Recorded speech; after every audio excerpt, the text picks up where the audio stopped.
Ketiga, bertindak selaku khatib dan imam salat Jumat pada Jumat kali ini, yaitu yang terhormat Ustadz Dwi Triyono Esa, sedangkan muadzin saudara Irham. Waktu telah masuk, kepada yang bertugas disilahkan. Terima kasih. Assalamualaikum warahmatullahi wabarakatuh.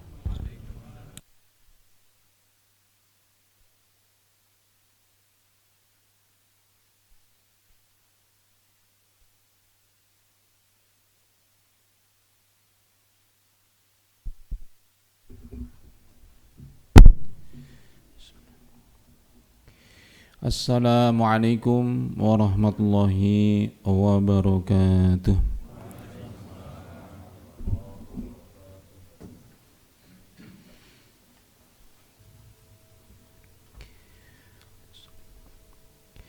Innal hamdalillah nahmaduhu wa nasta'inuhu wa nastaghfiruh wa na'udzu billahi min shururi anfusina wa sayyiati a'malina. Innahu man yahdihillahu fala mudilla lahu wa man yudlil fala hadiya lahu. Asyhadu an la ilaha illallah wahdahu la syarika lahu wa asyhadu anna Muhammadan 'abduhu wa rasuluh. Allahumma shalli wa sallim ala rasulina wa nabiyyina wa qudwatina wa qurrati ayunina sayyidina Muhammadin wa ala alihi wa ashabi ajma'in wa man tabi'ahum bi ihsanin ila yaumiddin. Ya ibadallah, usikum wa iyaya bitaqwallah wa ta'atihi la'allakum tuflihun. Qala Allah Ta'ala fi kitabil karim, a'udzu billahi minasy syaithanir rajim. Ya ayyuhalladzina amanu taqullaha haqqa tuqatih wa la tamutunna illa wa antum muslimun. Qala aidan a'udzu billahi minasy syaithanir rajim. Ya ayyuhalladzina amanu taqullaha wa qulu qawlan sadida yuslih lakum a'malakum wa yaghfir lakum dhunubakum wa may yuti'illaha wa rasulahu faqad faza fawzan 'azima. Amma ba'd, ma'asyiral muslimin, sidang Jumat yang dimuliakan Allah Subhanahu wa taala. Alhamdulillah, tsumma alhamdulillah. Mari kita panjatkan puja puji syukur kita kehadirat Allah Subhanahu wa taala yang telah melimpahkan nikmat yang sangat banyak kepada kita semuanya, utamanya nikmat iman. Diberikan hidayah oleh Allah Subhanahu wa taala, kita diberikan kemudahan dan kesempatan untuk bisa beribadah kepada Allah Subhanahu wa taala, untuk punya kesadaran sujud hanya kepada Allah semata. Ini adalah merupakan nikmat yang tiada tara, tiada ada yang bisa menandingi ketinggian atau keutamaan nikmatnya. Berapa banyak manusia hari ini, mungkin jutaan, bahkan mungkin ratusan juta, bahkan mungkin miliaran manusia itu hari ini, saat ini tidak mau tunduk patuh kepada Allah Subhanahu wa taala, tidak mau sujud kepada Allah Subhanahu wa taala, karena hidayah tidak sampai kepadanya, tidak sampai kepada mereka. Alhamdulillah kita semuanya dimudahkan untuk mau sujud kepada Allah Subhanahu wa taala. Mari kita syukuri bersama. Mari kita syukuri dengan sesungguh-sungguhnya syukur, yaitu dengan kita yakini itu semuanya adalah karunia dari Allah Subhanahu wa taala semata. Semua nikmat Allah yang kita rasakan, kita peroleh, kita dapatkan adalah datang dari Allah Subhanahu wa taala. Yang kedua, jangan lupa untuk membasahi lisan kita dengan bersyukur kepada Allah Subhanahu wa taala, baik dikala sendiri maupun kemudian di hadapan yang lainnya. Wa amma bi ni'mati rabbika fahaddits. Dan yang tidak kalah pentingnya adalah bagaimana kita mendayagunakan seluruh nikmat Allah yang tercurah kepada kita itu agar kita bisa daya gunakan semata-mata untuk meningkatkan ketaatan kita kepada Allah Subhanahu wa taala. Itulah syukur yang sesungguh-sungguhnya syukur. Syukur yang secerdas-cerdasnya, syukur yang sesadar-sadarnya adalah manakala kita menggunakan seluruh nikmat Allah tanpa kecuali semata-mata untuk meningkatkan kedekatan kita, ketaatan kita, ketakwaan kita kepada Allah Subhanahu wa taala. Andaikan kaum muslimin tanpa kecuali mengamalkan syukur ini saja, itu akan terjadi revolusi yang besar-besaran di dunia ini, termasuk di negeri yang kita cintai ini. Sayangnya Sebagaimana Allah firmankan, wa qalilun min ibadiya asy-syakur. Sedikit sekali di antara hambaku yang mau bersyukur. Ini kita perlu pahami, iblis selalu menggoda kita. Iblis akan mendatangi dari depan kita, belakang kita, kanan kiri kita. Kemudian dia katakan, wala tajitu aktsarahum syakirin. Dan tidak engkau dapati di antara mereka ini adalah orang-orang yang bersyukur. Maksudnya adalah tidak banyak yang mau bersyukur. Yang bersyukur dengan lisannya sangat banyak. Bahkan baru sama minum khamr yang mengucapkan alhamdulillah juga ada. Ya. Tetapi yang dimaksud adalah bersyukur ini pada puncak syukur, idealnya syukur yang akan dijanjikan Allah, la in syakartum la azidannakum wa la in kafartum inna adzabi lasyadid. Itu adalah manakala kita ini mendayagunakan seluruh nikmat Allah adalah untuk ketaatan kita, melipat gandakan ketaatan kita kepada Allah Subhanahu wa taala. Jemaah sekalian berbahagia. Dalam kesempatan berbahagia ini saya ingin sedikit menyampaikan mengenai laknat, kutukan, celaan, caci maki yang nampaknya di era medsos saat ini, era informasi ini begitu gampang, begitu mudah. Ya, orang-orang ini mencaci maki siapapun yang dia sukai. Kita perlu ingatkan bahwa ini adalah bagian yang penting untuk diingatkan di dalam kaitan kita sebagai seorang muslim. Ada sebuah ayat Ali Imran 128 yang dilatar belakangi atau sabab nuzulnya itu adalah karena Nabi SAW mendoakan laknat kepada Abu Jahal dan juga yang semisal dengannya. Maka turunlah ayat ini, Allah firmankan, laisa laka minal amri syai'un. Jadi ditegur oleh Allah, kamu tidak perlu turut campur dalam bab ini.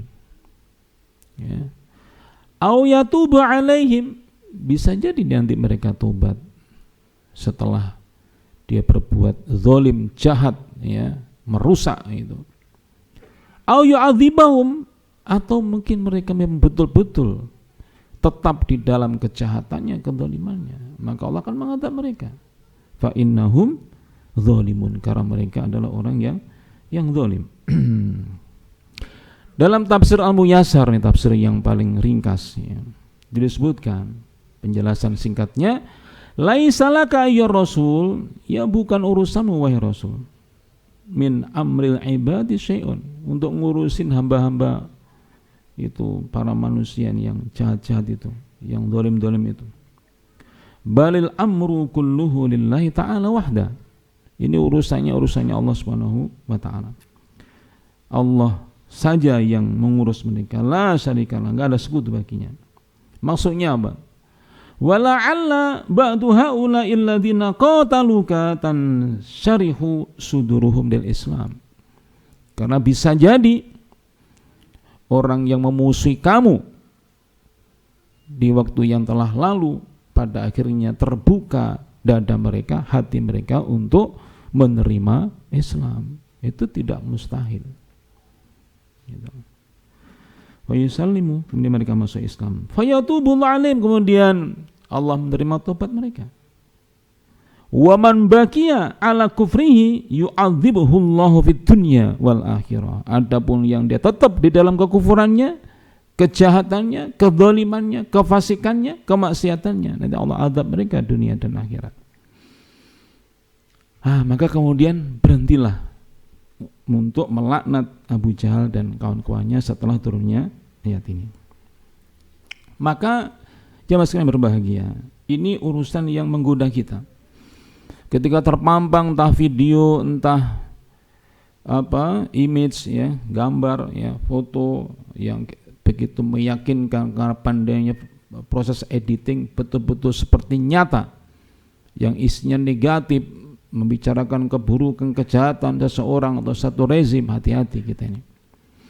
Ya, jangan sampai kemudian jatuhnya itu pada laknat, mengutuk, mencaci maki. Itu adalah bukan bagian dari akhlak seorang muslim.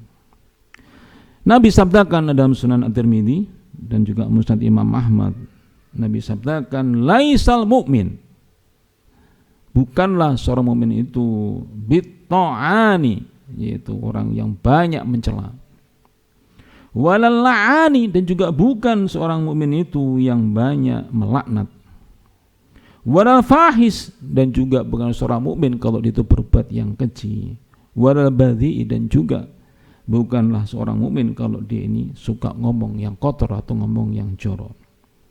Nah, ini kita diingatkan oleh baginda Rasulullah SAW. Terima informasi silakan saja. Mendapat informasi, banyak grup, banyak teman, banyak sahabat, banyak minta masuk grup macam-macam, menyampaikan berbagai macam informasi terkait dengan kerusakan hari ini, silakan. Tetapi hati-hati kalau kemudian sampai jatuhnya kepada melaknat. Wah, ini resikonya sangat besar, ya. Dan itu menunjukkan kita tidak paham diri kita sebagai seorang muslim, apa itu iman, apa itu manusia. Manusia itu sepanjang dia manusia, selama dia itu ajal belum menyebutnya, selama nyawa belum sampai ke tenggorokan, maka peluang untuk berubah menjadi seorang muslim, dapat hidayah, itu besar sekali. Kita ingat dalam perang Yarmuk misalnya, 4 tahun setelah wafatnya Nabi, Khalid bin Walid memimpin pasukan kurang lebih 30-40 ribu pasukan menghadapi pasukan Romawi sekitar 100.000. Panglimanya itu Gregorius Theodorus apa namanya, saya lupa, yang merupakan tangan kanannya Heraklius. Ketika berhadapan-hadapan dengan Khalid bin Walid, sang komandan pasukan tak terkalahkan itu, terjadi dialog yang panjang di saat perang berkecamuk, hadap-hadapan 30 lawan 100.000. Panjang perdebatannya, diabadikan di dalam Syiar Alamin Nubala. Yaitu apa? Ujungnya setelah banyak bertanya kepada Khalid, ini komandan pasukan ini masuk Islam di saat perang berkecamuk. Disyahadatkan oleh Khalid, dimasukkan tenda, kemudian sholat 2 rakaat, keluar dalam keadaan sebagai seorang muslim, kembali di medan perang, bukan untuk menyerang Khalid dan pasukannya, tapi untuk membantu Khalid menyerang di waktu yang sangat kritis, ya, beberapa hari bertempur itu. Akhirnya dia menemui syahidnya dan dipuji oleh Khalid. Sungguh di antara manusia itu ada yang tidak banyak yang dikerjakan, sedikit amalnya, bahkan dia hanya sholat 2 rakaat, tetapi dia menemui Allah dengan kesyahidannya. Masya Allah gitu. Jadi kita jangan sampai kita itu kayak menjadi panitia yang menjudge, ya, yang menghukum, memvonis orang itu sudah jelas dilaknat Allah, ya, jangan begitu. Selama dia masih hidup, maka peluangnya untuk tobat, untuk dapat hidayah itu tetap terbuka. Sebagaimana dalam hadis Nabi, ada nanti di akhir zaman itu paginya iman, dia sorenya kafir, juga ada gitu. Karena itu kita jangan sampai tergopoh-gopoh untuk ikut-ikutan latah untuk melaknat siapapun yang masuk informasinya, membangun persepsi kepada diri kita, kemudian kita ikut-ikutan uring-uringan, marah-marah, kemudian kita melaknat.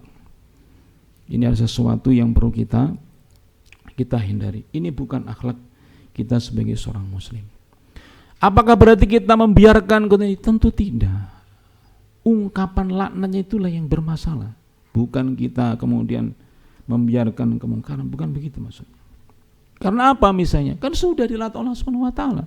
Allah sudah melaknatnya. Innallaha la'anal kafirina wa 'addalahum sa'ira. Sudah dilaknat oleh Allah. Orang kafir dilaknat oleh Allah, sudah. Dimasukkan dalam neraka sa'ir. Itu adalah hak prerogatifnya Allah Subhanahu wa taala. Ya.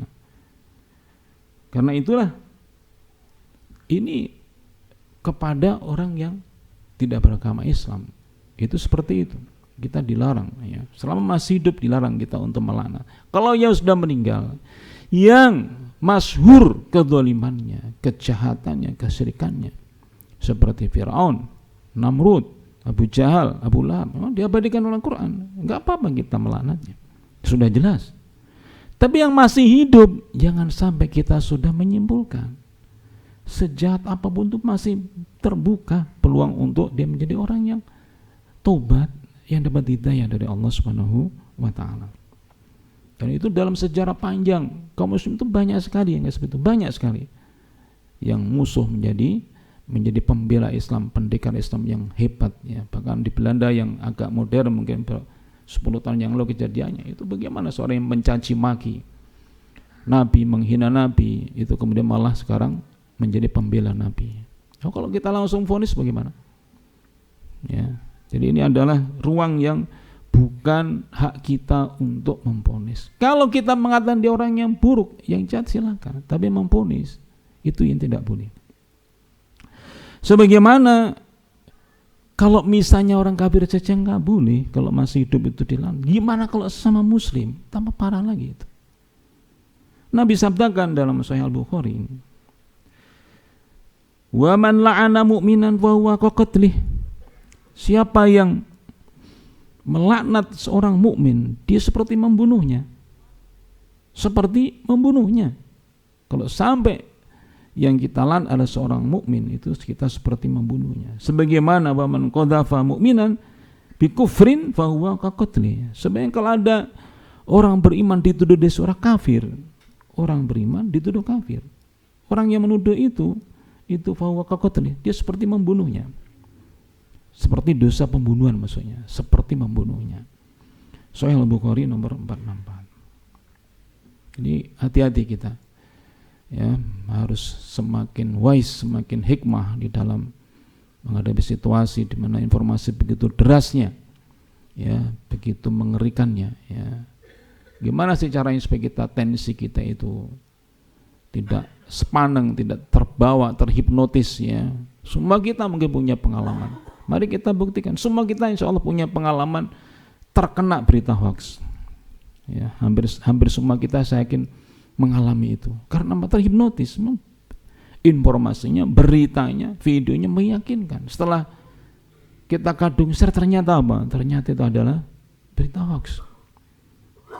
Semua kita mungkin pernah mengalami seperti itu. Itulah ngerinya. Kalau kita yang udah punya iman, mohon maaf bukan membanggakan, yang kita udah berusaha menseleksi aja masih mungkin bocor, gimana kalau yang tanpa seleksi, yang tanpa filter? Bisa dibayangkan ngerinya peredaran berita-berita yang menyesatkan itu. Nah, karena itulah dalam kesamaan yang lainnya, dalam Sahih Muslim disebutkan, orang yang banyak melaknat tidak akan diberikan syafaat, dan sajanya tidak akan diterima nanti pada hari kiamat. La yakunun la'anun syufa'a wala syuhada yaumil qiyamah. Jadi orang yang gemar melaknat, dikit-dikit melaknat itu gak akan diberikan syafaat, dan persaksiannya akan diterima oleh Allah Subhanahu wa taala. Walhasil jamaah sekalian, mari kita semakin cerdas. Kita nggak bisa pasrah. Kita harus mencerdaskan diri. Kita harus cinta dengan ilmu. Jangan kita pasif. Jangan kita ini punya pikiran-pikiran kerja aja sudah berat, apalagi majelis ilmu. Itu terbalik. Kalau kerja kita ingin bagus, ya harus dianalisis dengan ilmu. Kuatkan ilmu agama kita, itu akan menjadi guidance, pegangan yang sangat kuat untuk supaya kehidupan kita lebih baik. Jangan dibalik-balik gitu. Justru bagus kalau antum membaliknya dengan apa? Kenapa saya kondisi berat kayak gini? Jangan-jangan karena saya itu menjauhi majelis ilmu. Malah begitu. Jangan malah dibalik. Karena ilmu itu mencerahkan, ibarat cahaya. Apa yang remang-remang, apa yang gelap menjadi tersibak dengan terang benderang. Itulah ilmu. Apa yang mungkin buntu karena gelap, ketika terang menjadi sangat jelas. Itulah ilmu gitu. Al ilmu kan nur, ilmu ada ibarat cahaya gitu. Jadi ini salah satu filternya, sehingga nanti itu kita ambil hikmahnya saja. Kondisi saat ini adalah mudah-mudahan kita sepakat. Berarti apa? Kita harus punya filter yang kuat, filter yang valid, yang hebat. Apa itu? Ya ilmu. Nggak ada lagi. Kalau bukan ilmu apa nanti? Saling hasut, saling gosok, saling framing, ya, saling kemudian menebar isu dan sebagainya. Kalau kita punya ilmu, maka kita akan aman dengan ilmu yang kita punya. Itulah hikmah yang hendak kita tangkap. Sehingga harusnya sebagaimana medsos itu semakin menggila, harusnya majelis ilmu semakin banyak yang datang. Kalau Di medsos demikian menggila, majelis ilmu sepi, ini bahaya sekali. Khawatirnya kita jebol, semua ditangkap, semua diterima, semua ditelan, semua disebar gitu. Nanti ujung-ujungnya saking emosi akhirnya melaknat, jatuh kepada larangan dalam agama kita yang sudah sangat jelas seperti ini.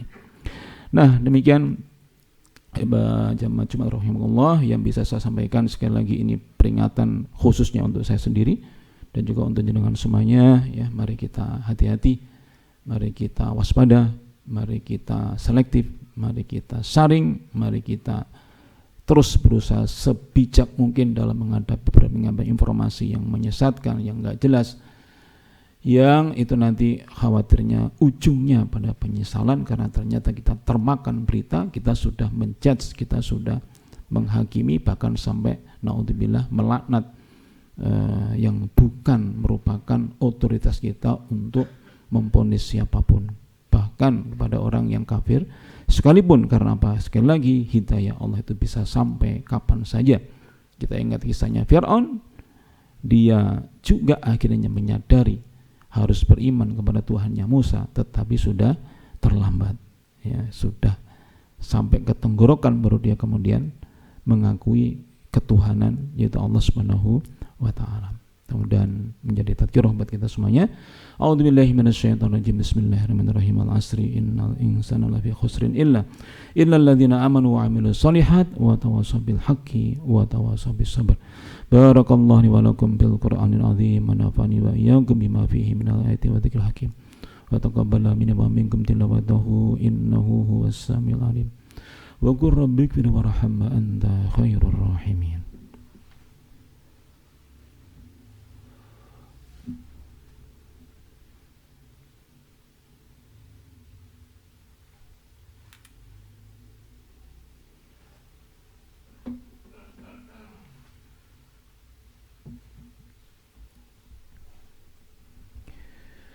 Alhamdulillah alladzi arsala rasulahu bil huda wa dinil haqq liyudhhirahu 'ala ad-dini kullihi wa kafa billahi syahida. Asyhadu an la ilaha illallah wa asyhadu anna Muhammadar Rasulullah.